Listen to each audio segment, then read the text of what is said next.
I wasn't good enough for the NBA, but I probably could have played overseas or went to the G League. I got a couple overseas offers, but then I got into a couple different med schools at the same time. Keep playing basketball, I'll go overseas or do the G League, which was the D League back then. Yep. Talked it over with my parents, traditional Nigerian parents. You would think they would want me to go to school. They said, hey, no, go play basketball. Yo, what to do? It's your boy, the SRT guy, back on your screen with Feed My Pockets Entertainment. Today, I have an amazing guest. He was able to fit me in his busy schedule because he's busier than hell, which I truly appreciate. I've gotten to know him through being at the games and just seeing him all the time. Dr. O, Minnesota Timberwolves surgeon, is in the house. I truly appreciate you swinging through, my man. Thanks, I know you're me. busy, but you were able to make it for me, and I truly appreciate that more than you know. No. I want to bring you on today just because there's obviously numerous reasons of why I want to bring you on. For one, you're a doctor. You are sports medicine. You actually played basketball yourself and can dunk. So I saw. Used to. I don't know if I can dunk anymore, but in the past. Right? Allegedly. You can look it up on the internet. It's there. But I just want to bring you on for those numerous reasons and just show different aspects. Obviously, on my podcast, I've been doing a lot of different aspects of the Timberwolves, from tickets to fans to just all kinds of different ways and things that people technically and realistically don't see when they're at the game. They're focused on the game. They don't realize doctors are even in the crowd. They're watching themselves. And I know that you guys watch each game, not just as fans, but obviously as doctors and making sure that everybody is where they need to be, which is super important. And I guess I never even realized that until we got to meet you in the team. But it's a pleasure to have you here. No, thanks for having me. Happy to be here. Absolutely. So let's start off with how you became who you are. You obviously played basketball. I did. Who did you play basketball for? So I played for Xavier in New Orleans. Yep. So it's an NAIA school. And so my journey is a little bit complicated. Most people asked, did you always want to be a doctor? And the answer is no. Right. So if you would have talked to me anywhere from 5 to probably 17, 18, I wanted to be an NBA player. Correct. And so that was plan A, B, and C. I was determined. I was focused, and I really thought I was going to make it to the NBA. Coming out of undergraduate school, I wasn't good enough for the NBA, but I probably could have played overseas or went to the G League. I got a couple overseas offers, but then I got into a couple different med schools at the same time. So I had a tough decision, whether I'm going to keep playing basketball, I'll go overseas or do the G League, which was the D League back then. Yep. Or whether I was going to go to med school. Talked it over with my parents, the traditional Nigerian parents. You would think they would want me to go to school. They said, hey, no, go play basketball. Right. That's your dream. You're passionate about it. Then I thought about it, and my dream was always to play in the NBA. I didn't need to go overseas to make, okay money. Right. But not have that same lifestyle over here. It's hard to have a wife and kids when you're 6 months overseas. Yep. And then for me, thinking about it, if I went overseas and played, I don't think I would ever come back to school. So if I was going to go to school, it needed to be now. And so after weighing the option, I was just like, not good enough for the NBA. I should probably just go to school. And so that's how I went to medical school. And then if I wasn't going to be an athlete, the next best thing is to take care of athletes. Right. So when you obviously sat down, these are two big decisions. They're life-changing decisions that you have to make. So when you sit down and you thought about it, what really made you say, because you hear about guys coming from the G League, moving their way up to the NBA. You see it all the time. But did you just have that feeling was like, I might not make it to the NBA, and this is why I want to take this route and be a doctor, actually help the athletes, be with the athletes? What really made you just go, God, I can't move forward with the NBA and the basketball and playing the sport myself? Yeah, I still think about that sometimes because, the short answer is yes, there's probably a little bit of doubt. Right. Whether I'd be able to go overseas and make it back. Some people play 10 years overseas and never make it back. Right. So I looked at what's the worst case scenario. And if the worst case scenario is I go overseas for 8 to 10 years, I play, I'm not able to have a good family, I'm not making life-changing money, Right. then I'm not going to be able to, well, I'm probably not going to want to come back to medical school. Is that what I want? Right. Or the worst case scenario, if I go to medical school and become a surgeon, is I have a good lifestyle, I have a good family, and life is good. And you're in the States. Yep, and you're in the States. Right. So. What? So when you go to, you decide, all right, I'm done with doing that basketball thing. I feel like I'm not going to be where I want to be there. You decide sports medicine right off the bat, or did you go get your generals, go into medical school with a wide open variety of different things that you can do? Because obviously when you go to medical school, it's a wide open door. Wide open spectrum. You know, I mean, there's numerous things that if you look at your bio, I mean, there's numerous things that you are capable of doing, which is fucking amazing. Yeah. Just the brain inside this guy is like wonderful. Yeah. But it's what truly made you go, I want to be sports. Yeah, so that's actually a great question. I did not know I wanted to do sports medicine at first. When I first went to medical school, you experience a lot of different specialties. When I really knew I wanted to do something with my hands is when we went to the anatomy lab. So we have cadavers, which people had donated their body for medicine, and we're dissecting the cadavers. I'm like, I'm really interested in this. This is something that I could want to do in the future. So there's 3 specialties that I thought about. One was in emergency medicine, 2 was neurosurgery, and then 3 is orthopedic surgery. And for me, I don't know if you know about retired basketball players, but we get adrenaline from playing in front of crowds. So it had to be something exciting, something that was going to replace that adrenaline from not playing basketball in front of fans. So thought about emergency medicine, thought about neurosurgery. Neurosurgery actually is a 7-year residency program. So it'd been 4 years of medical school, 7 years of neurosurgery residency, and then maybe 1 or 2 years of fellowship. So I was like, okay, that's too long. Right. And then between emergency medicine and being an orthopedic surgeon, sports medicine, I was like, this is more my field. This is what I like to do. I could take care of professional athletes like I wanted to be. So that's how I chose orthopedic surgery. Do you feel more connected with them being that you played? Do you feel like if they come to you and they say, hey, I have something with my finger or I feel something in my knee, do you feel like you're more connected to them being that you played the sports, and especially the NBA, obviously with the Wolves, but if they come to you and they say something like, hey, I feel pain, do you feel like I know exactly what it is just because I played the sport? Is it more of a connection thing that you feel with them? Yeah, I don't know if it's like I know exactly how you feel in terms of the injury, because I never had a major injury that required surgery, but I definitely understand their mindset. Right. You know, I know what it feels like to have this love and passion for the game, put it all on the line. I know where they want to get back to. And I know how important it is for them. So that's where we kind of connect. That's awesome. So you go to school, you end up at the Mayo. I've obviously talked to a few other doctors, but was that your first choice, the Mayo? No, so it was a little diverging path. I actually started off at Henry Ford for residency, did 5 years from there. Then I did a 1-year sports medicine fellowship at Rush in Chicago. Okay. And so there I worked with the Bulls, the White Sox, some of the colleges around there. Yeah. And then when I actually started my own, started back in practice, I started at Henry Ford where I did my residency training. Okay. I was there for 2 years, and then the team physician for the Timberwolves retired. And so Mayo recruited me from Henry Ford. They're like, hey, I want you to come in, you know, develop a practice in the city and be the team physician for Timberwolves. So that's how I ended up here. Wow. That's crazy. So you went from playing basketball, going to school, not 100% sure exactly what you want to do, to the Wolves calling you saying we want you to be on our team. Exactly. Crazy. That's a trip. Yeah. That's how life works sometimes. That's weird how life works, because you obviously picked the right path, in my opinion. Yeah. But you didn't know that it was going to go that route. Yeah. So you're in with the Wolves now. This is your 4th season? Fifth season. Yeah. Fifth.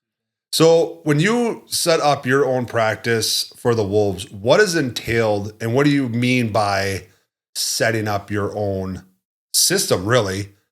What's all entailed with that?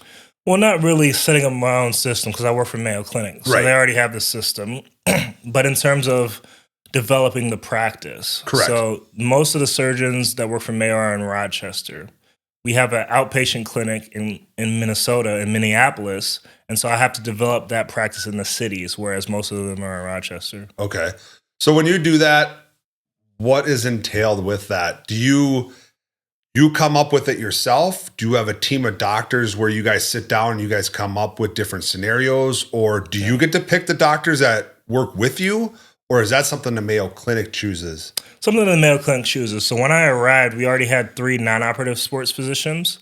And so they see, patients at the square. And if there's a surgical patient, they refer them to me. Okay. And the other part of developing that practice is getting out of the community, right? Letting people know you're there, going to speak with physical therapists, athletic trainers, giving talks, just to market yourself and let patients know that you're in the cities and to send potential injuries to you. So do you work with other schools and basically the public, or are you basically just excluded for athletes and that's it? No, that's another question we get. When everyone thinks of the Mayo Clinic, they think, oh, you can only go to the Mayo Clinic if you have the worst injuries. Right. No, we see everyday patients. So even recreational athletes, I treat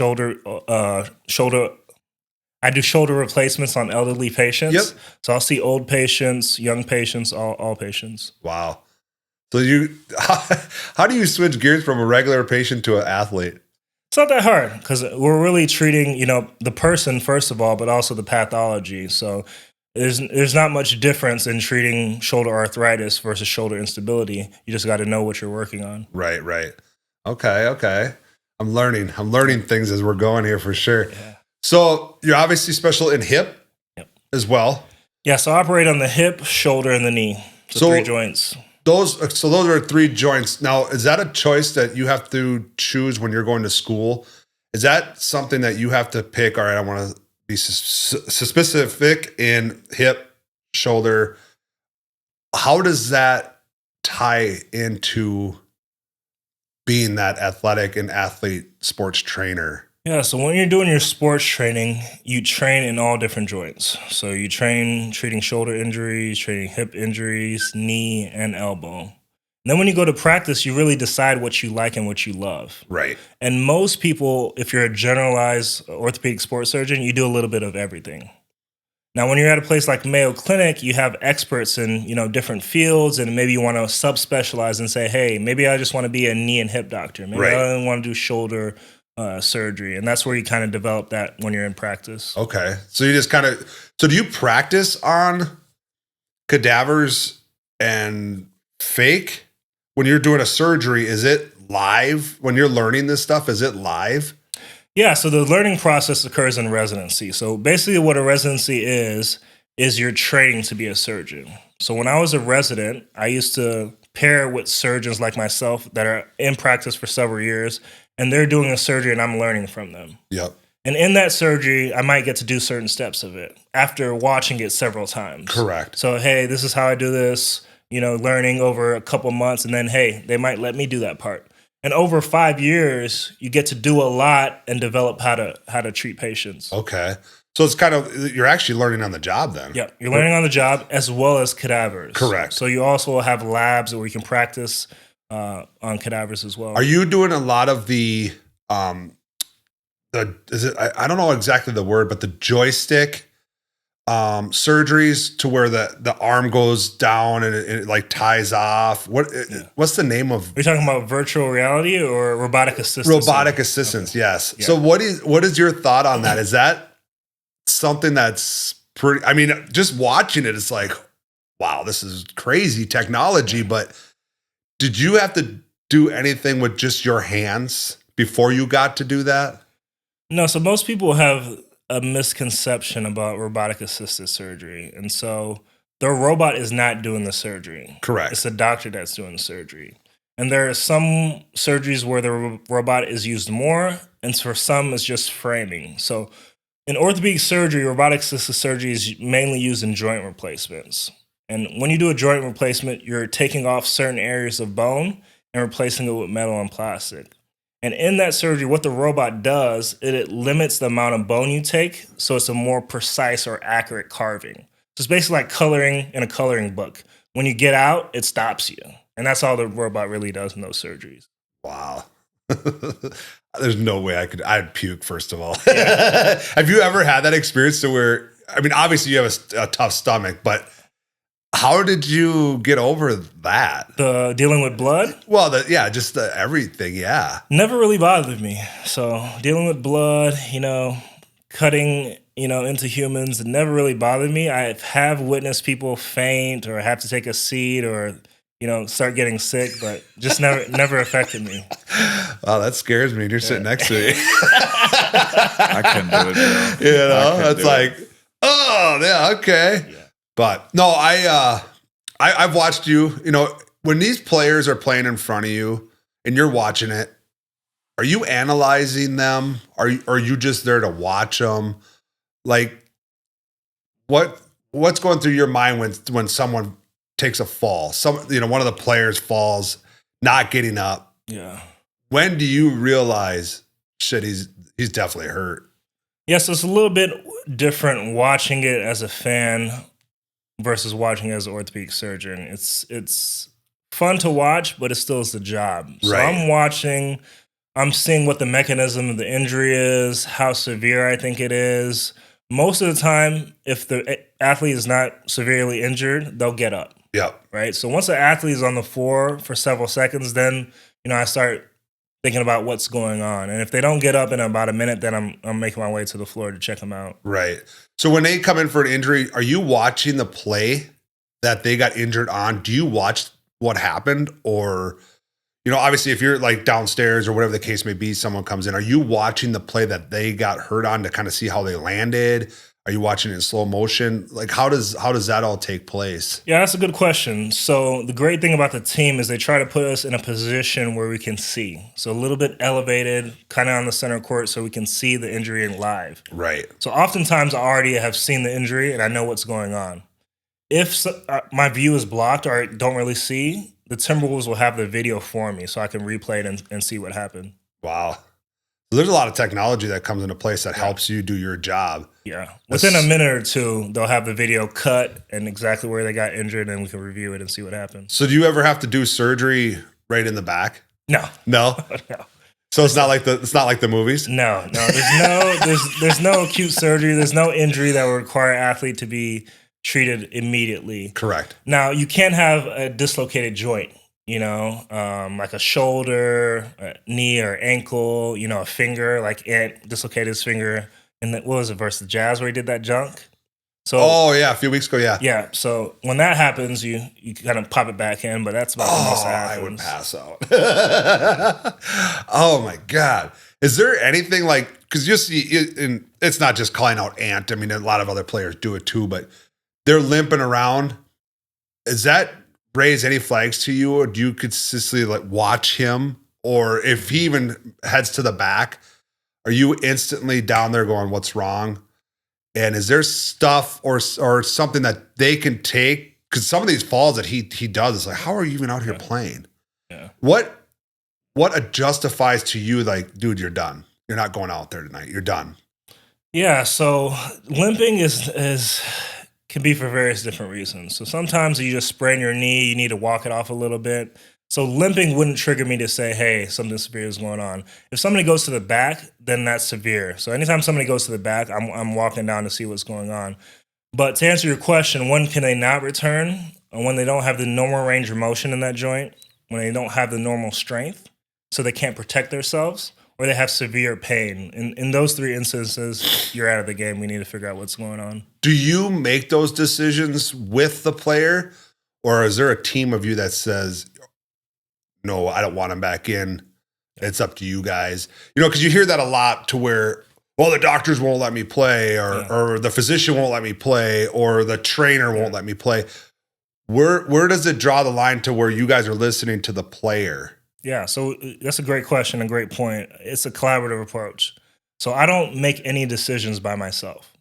All I'm there to do is give you my recommendation. Right. So it's a collaborative approach. We work with athletic trainers, the physical therapists, the strength and conditioning coaches, and we all come up with a plan. One of the first things I'll do is I'll ask the athlete, do you think you can get back?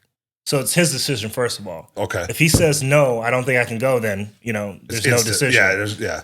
If he says yes, then let's test you out. Let's do an exam. Let's see what's really injured. Let's see where your strength is, see where your range of motion is. And then if he says, yes, I think so, and when we're testing him, he doesn't feel like he can go, right? Then we'll say, hey, I don't think this is safe for you to go back. We need to get some additional testing. You might need to get an MRI to make sure you don't hurt yourself more. Right.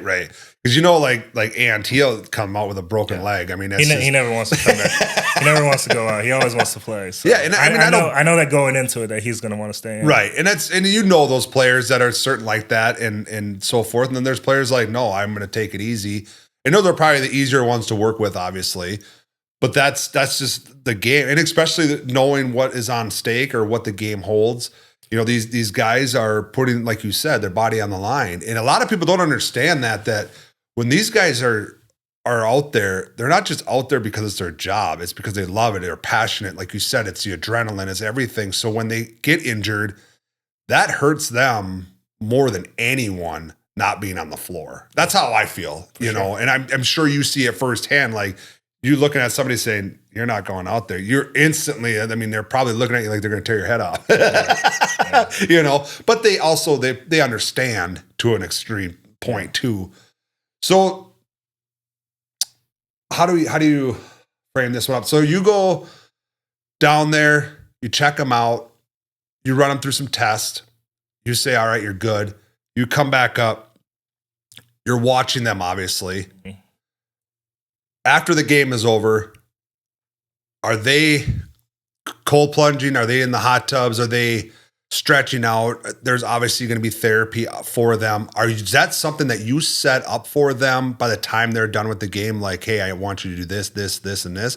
Or is that more of the physician of the trainers and so forth coming up with a solution? Because obviously, you see it sometimes is these players don't go home right away. Yeah. There's therapy sessions that they go through before they even leave the facility after every single game. Yeah. Who would come up with that on an injury time when they come back into the game? Is that something you come up with? Yeah, so it's usually a collaborative approach. So there's 3 checkpoints that we do with the athletes. So I'll come in about an hour before the game. We'll check with the team, make sure everyone's doing good. But they come in even earlier. And so there's a process to get them ready for the game, right, where they're getting stretches, their activations, they might do a quick lift. And then there's the game. You're playing the game. At halftime, we go back there, check with them again. Hey, is anything going on? They might need to get stretched again. And then after the game is a third check. And so if somebody gets injured during the game, we speak with the athletic trainers, the physical therapist, and they'll have a plan for them post-operatively. Most likely going to include treatment, icing, whether it's getting some compression on there, and then some kind of physical therapy program. And they're not like a normal patient where you say, yeah, go home and put ice on it. No. We have like Normatec and all these cold plunges and stuff like that. Yeah, I've been back in the locker room, and the setup is pretty wild, especially because didn't they just re-renovate the back training area in the last couple of years? Yep. Yeah. So they do. Their setup is actually pretty solid, And I think that comes in. So cold plunge. So a lot of the people, obviously it's in the fitness world. Yeah. What is your thoughts on the cold plunge? Yeah. So I actually looked at some of the recent literature on it and some of the recent effects of it.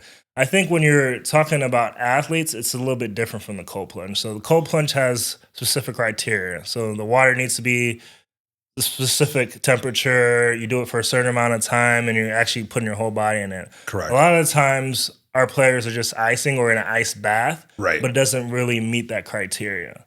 But I've tried the cold plunge a couple of times, and it works great.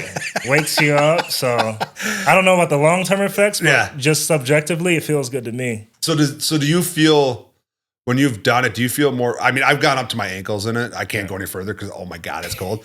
But when you do it, do you feel like you're rejuvenated? Do you feel like, so here you go. So have you went into the hot tub or the sauna right after? Because that's like the new thing too, is a lot of people are doing the cold plunge and then they'll go in the sauna or the hot tub. And it's like, from the medical standpoint, do you see or think that that's a benefit? It sounds dangerous if you ask me.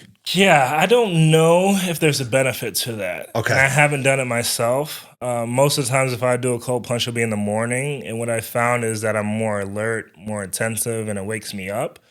But like I said, I don't know if there's any research that states that it has a medical benefit or if there's any long-term benefit to it. I mean, if you go on Google, everything's on Google, Yeah, right? Dr. Google, right? Yeah, Dr. Google. I don't go on there because it's a black hole, man. That thing just, there's all kinds of goofy things on there. When someone comes to you and says, hey, I looked up on this on Google, is this true? What's your reaction to them? You just smile? Yeah, I smile because I know what's on the internet, right? It's just a black, dark web of everything. But I try to bring them back into, research evidence. Right. So if you want to look at something, make sure it's in peer-reviewed literature. It's something that's published rather than just various articles, because oftentimes they're not telling it the way it is. Right. Because I've actually done that and done research, and then you go into the doctor and the doctor's like, that's not it. Yeah, don't even do that. Yeah, don't Google gives you like the worst possible situations ever. Like I learned that the hard way when I thought I had kidney stones. I thought I was dying because I Googled it. Right. Yeah, that's so don't just do your research on Google, go to the actual doctor and get it checked out. Yep. There was a reason why we do 15 years of school. Right. 15 years of schooling. Yeah. Total. Now, do you have to renew your license and stuff every year, or how does that work? Yeah, so you get board certified. So we do a test to make sure we're competent and qualified to do the job. And then every 10 years, you have to recertify for that. Every 10? So do you do research yourself to keep you up to date on what you need to know? Because obviously being in the sports field, I mean, technology is changing all the time. Okay. What is something, or how do you teach yourself the new techniques, or does the Mayo bring that stuff to your attention and put you through that training for them? Yeah, so in terms of staying up to date, there's a couple of different ways we do that. One is reading the most up-to-date peer-reviewed literature. So there's researchers all across the country. They're writing their results on different techniques, return to sport rates, and you want to read and stay up to date with that. The second thing is there's national conferences that we go to. So there's several different societies, and at those conferences, there's lectures where, a lecturer might present the latest and greatest, technology on blood flow restriction therapy, ACL return to sport. And so those are two of the major ways that I stay up to date with sports medicine. Wow. So you're definitely doing a lot of research all the time, obviously. Yeah. And then I do research myself. Right. So I'm evaluating my outcomes. I'm developing new techniques or doing randomized control trials, looking at different variables as well. So being in the sports, is that something you see yourself doing for the rest of your career? Or is this just a stepping stone for you? Or where does the sky stop when you're already in the field you're in and at the level that you're at? What more is there for you to do in this field? Yeah, well, hopefully I'm doing this for the rest of my life. Right. That's the goal. I mean, I put in several years just to get to this point. So yeah, that's definitely the goal, to do it for the rest of my life. I think we're always trying to develop a better way to do things. We're trying to increase our patient satisfaction, our return to sports. So if we can develop or get better, I think that's always a plus. But yeah, definitely going to do this for the rest of my life. That's good. That's awesome. So when you come on with the Timberwolves or Mayo Clinic, is that something that you sign a 10-year contract, or, you're from the South too? So is that something that's like, you could move down to Houston or you could move down to Florida? Are those options there, or are you stuck with Mayo and the Wolves? Now, I shouldn't say stuck, because I don't want it to be like that at all. Yeah. But obviously your name gets around. Yeah. It's no different than anybody. I mean, the industry is there, right? Your name gets around. Other doctors retire, so forth. Yeah. Is there other options out there, or kind of when you're with a team, you're there and that's just the way it's going to be? Yeah. Is the options to move, is that ever there? Yeah, I mean, so to kind of break it down a little bit, it depends on your practice type. So some people sign several-year contracts. Some people don't have contracts at all. Some people have non-competes. Some people have competing clauses in their contract. In terms of the actual team representation, that's based on the hospital. Got it. So I don't work for the Timberwolves. I work for Mayo Clinic. Okay. Mayo Clinic has a contract with the Timberwolves. So if you're a team physician or you want to be a team physician, you have to work at a hospital that covers the team. You can't just say, hey, I'm Dr. Cora, I want to cover the team. That's not really how it works. Right.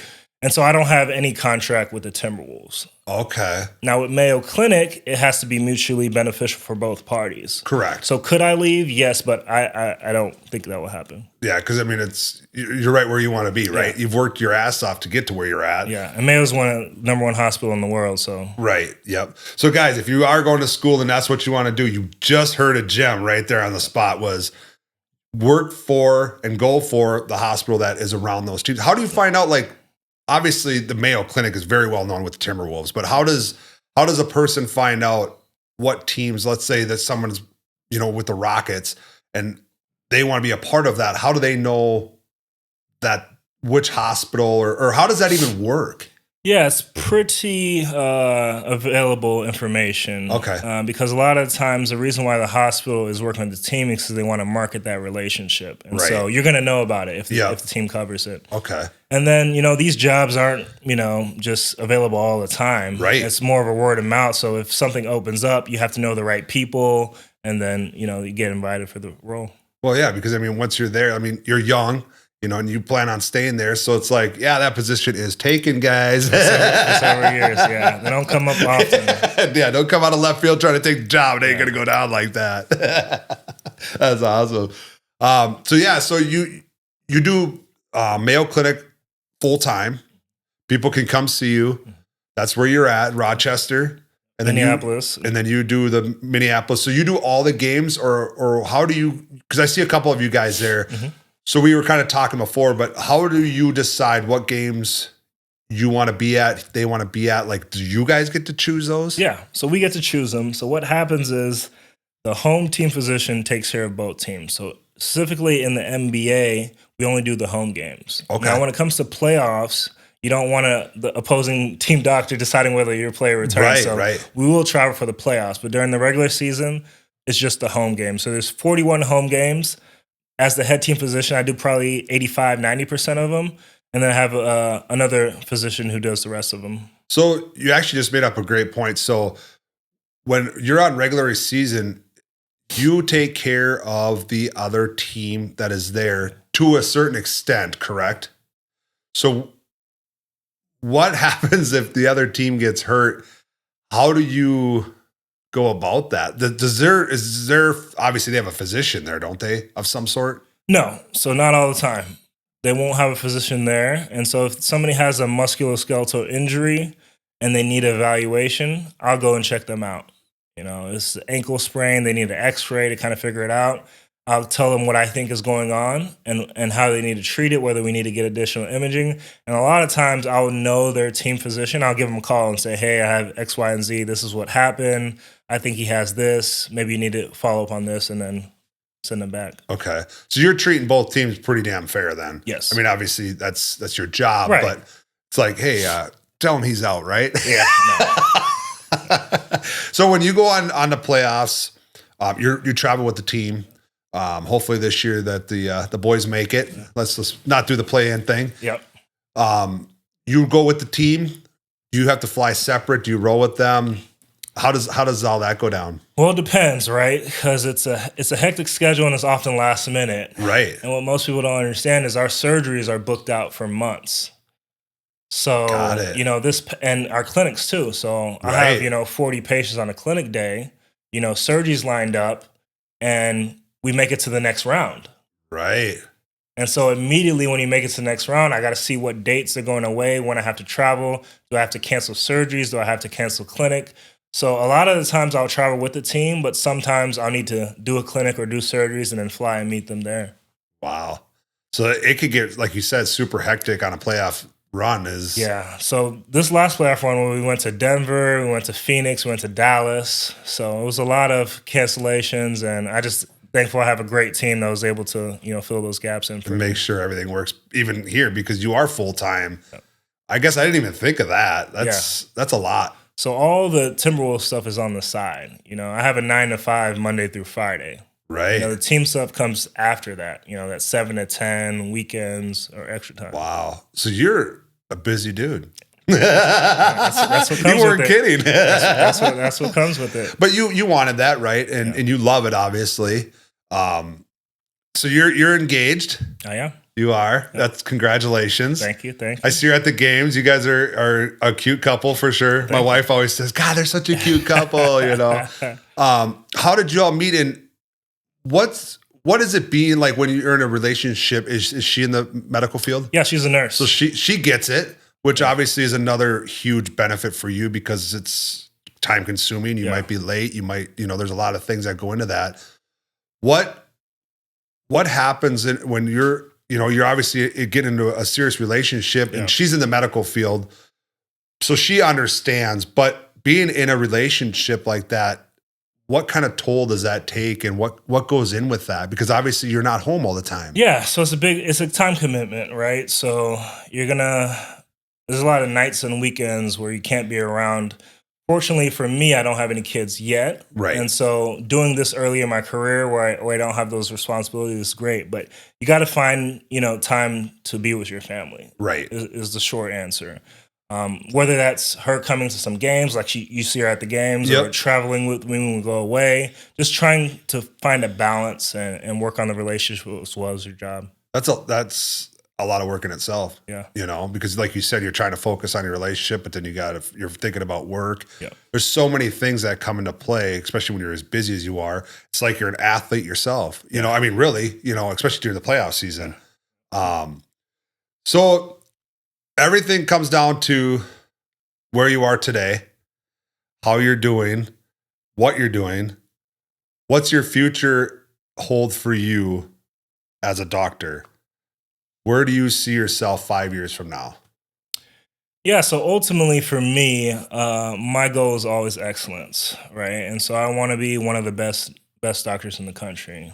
And what does that mean? It might mean different things to different people. Right. But I want my patients to have the best outcomes. I want people to understand that when you come to Dr. Okorha, he's going to give you his best, the latest and greatest treatment, and ultimately he's going to get you back to doing things you want to do, and it's going to be a reproducible result. So I'm starting to see you post more and more on social media. Obviously, that's the new era thing, right? Because we kind of talked about it off air, but you're putting yourself out there.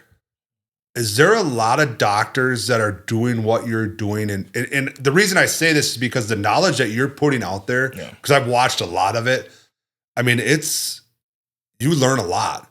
Is that something that you're choosing to do on your own so you get recognized and to be the doctor you want to be and for the people to know you as who you want to be?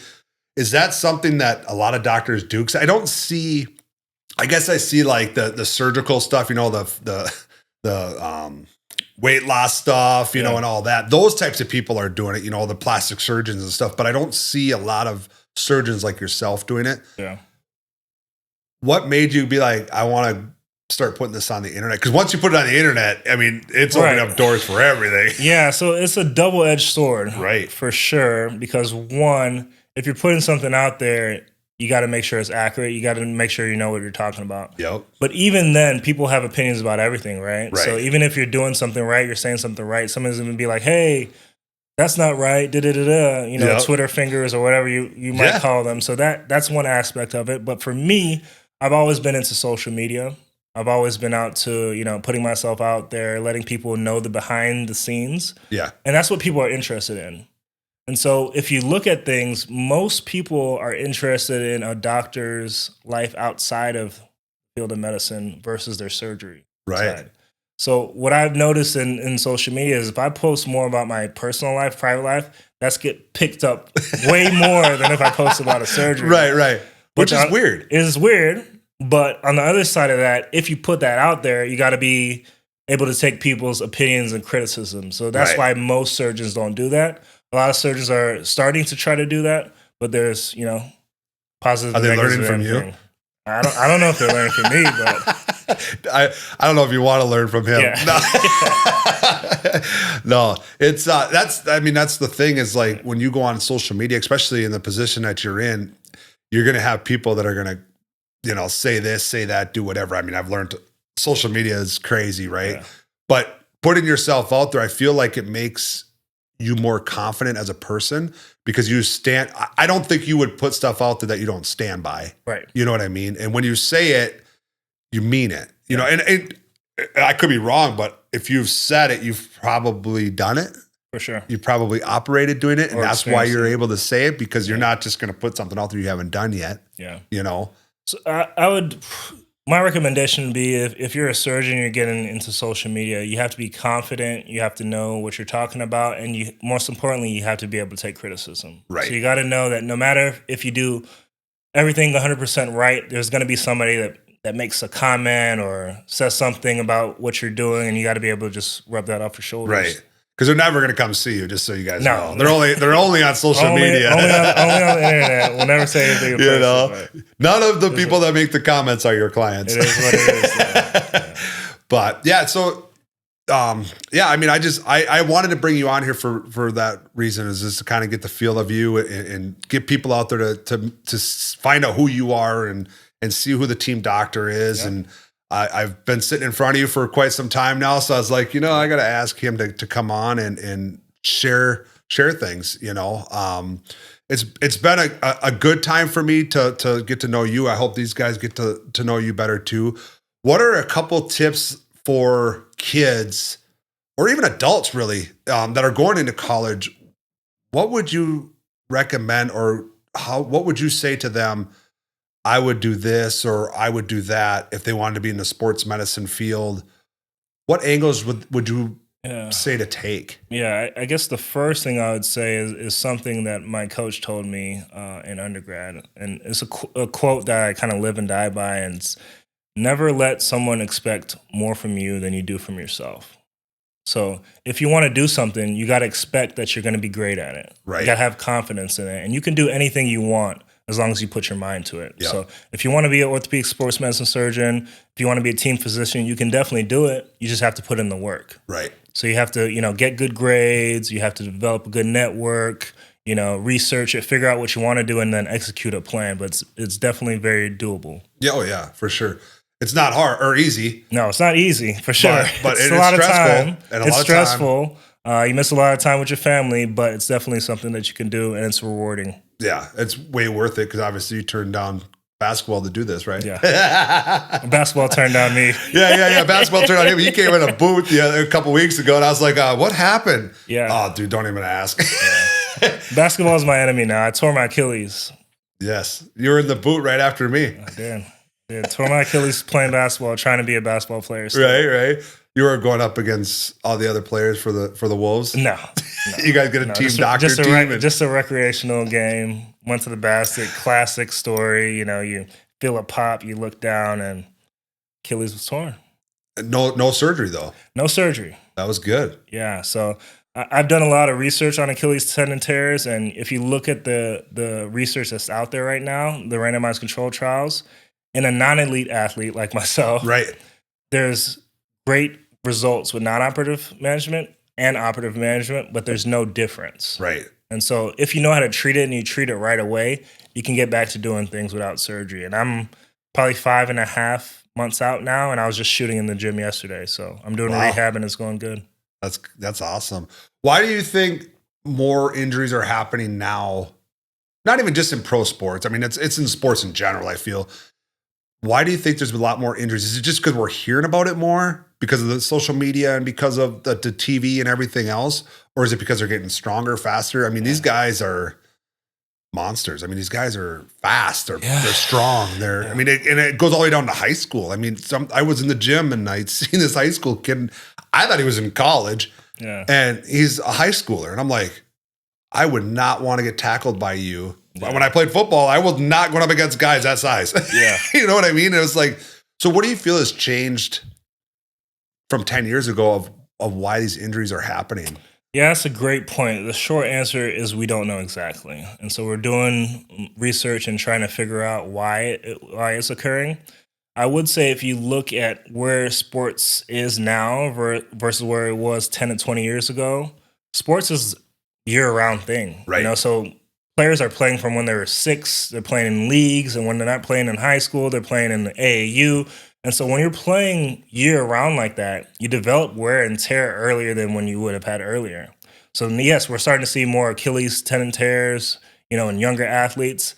But our technology is also advancing. And so these injuries that used to be career enders, like an Achilles tendon rupture, now people are getting back and playing. So in the same season. Yeah. That's what's so crazy. I mean, and that, like, I feel like that started with Adrian Peterson. Yep. I don't know if you remember that injury. I mean, he came back. It was like, how is this even possible? And that dude just in general was a freak of nature. But these guys have just gotten so much bigger and faster and stronger. And it's like, you hear about it, but I don't know if it's just because of social media, because right away ESPN and all these guys, I mean, they're instantly on the injury list, and it's like, how did you even hear about that? It just happened 10 minutes ago. Right. You know what I mean? So I feel like that's happened a lot more, but like you said, it's just because of the wear and tear. I mean, they've been doing it for 20 years. Right. It's going to wear on your body. Exactly. Yeah, so I think it's just wear and tear over time. It would be my hypothesis, but we have to do future studies to figure it out. And Adrian Peterson, he's just a freak. There's no way he should have came like that. He is. Strong. I've met him a few times in person, and he doesn't look like a big guy, but man, is there muscle on top of muscle on that dude. Still, I mean, it's crazy. Just seen him. I just seen him about 6 months ago, and I was like, you're not even in the sport, man. Yeah. Eat a cheeseburger, Jesus. Yeah, I wish God would have handed me that. Right? Absolutely. But I appreciate you coming down. I appreciate you taking the time. I know you're on a busy schedule, so I want to get you in and out of here. But I totally appreciate you swinging through, checking in. Where can they find you on social media? I know you're on IG, you're on TikTok. You're on Twitter? Yep. Where else can they find you, and how can they find you? Yeah, so my website is KelechiOkorohaMD.com, and then most of my social media handles are Dr. Okoroha. Yeah. I appreciate you coming through, all brother. Right, Brandon, thanks for having me. It's been awesome. Great. Fun talking to you. Yes, sir. All right, guys, make sure you guys like, comment, subscribe. Make sure you guys go follow him. Give him some hell. Treat him good. I'm just kidding. Treat him good. But anyways, guys, make sure you guys hit the like, subscribe button. I'm out.